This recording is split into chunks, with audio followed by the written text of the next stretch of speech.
不知道大家有没有想过，如果把伊隆·马斯克和黄仁勋这两位当今科技界最有远见的人凑在一起，他们会聊出什么样的未来？今天我们就来深入看看他们最近的一场对话，他们描绘的那个未来蓝图，说真的有点惊人。好，我们直接来看最震撼的一句话。马斯克一开头就丢出这个预测，我预测工作将会是可有可无的选项。你没听错，就是这句话。这就是我们今天整个讨论的核心，我们就一步步来拆解这句话背后到底代表了什么。OK， 所以我们要怎么理解这么大胆的未来呢？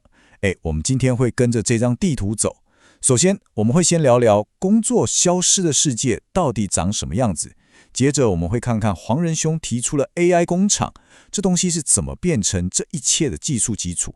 然后呢 ，AI 会透过人形机器人进入我们的现实生活。再来，我们就要思考一个更疯狂的问题：当钱不再重要的时候，社会会变成怎样？最后，我们当然也要回到现实，看看这波 AI 热潮究竟是个大泡沫，还是一个新时代的开始。好，那我们就从这个最核心，也是最大胆的想法开始看起，一个没有工作的世界。我知道这听起来很像科幻小说，甚至有点不切实际，对吧？但马斯克描绘的这个蓝图，可能比你我想的都还要近。所以这到底是什么意思？首先呢，马斯克这边说的长期，你可别以为是几百年后的事，不是的。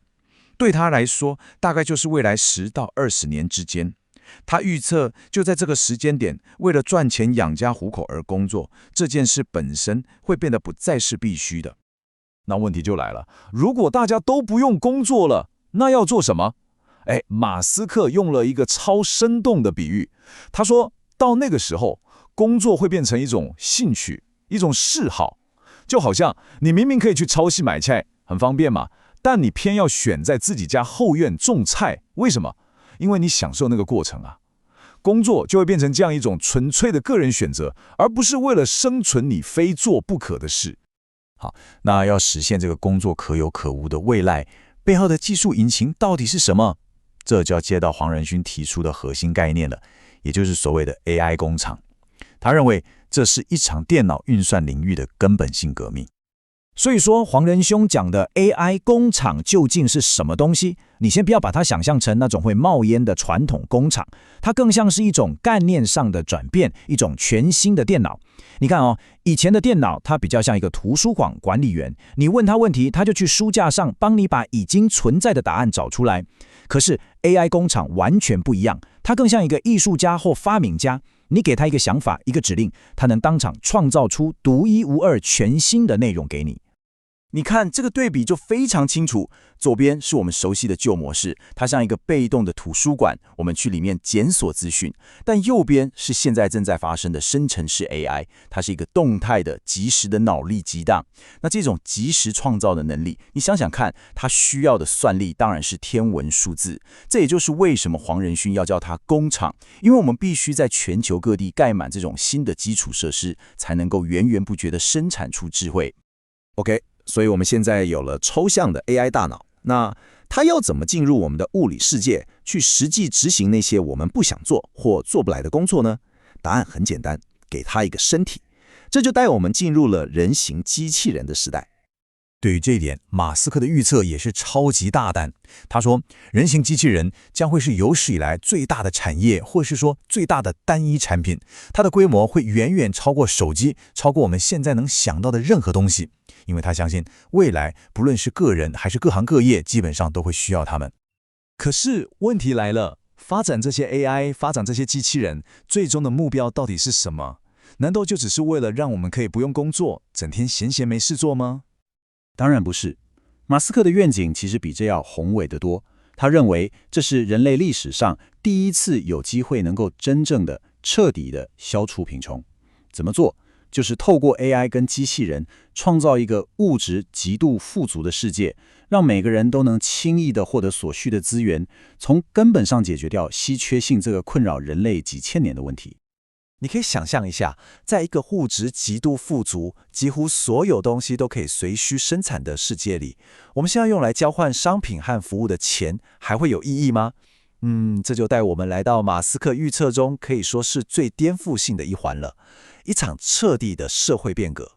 马斯克的推断是这样，在那个后虚缺时代的经济体里，钱这个东西本身，在未来的某个时间点将会变得无关紧要。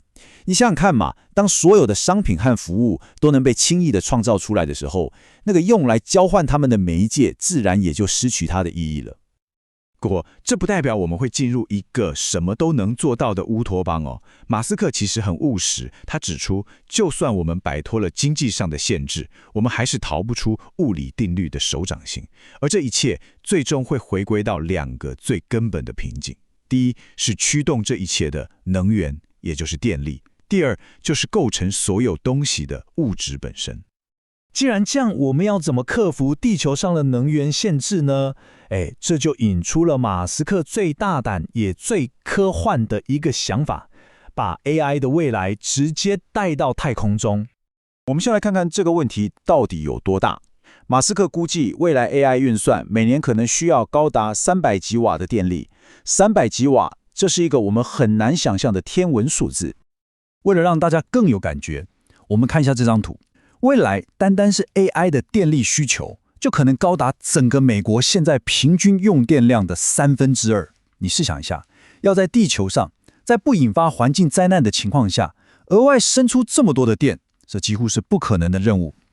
所以说，问题的症结点就在这里。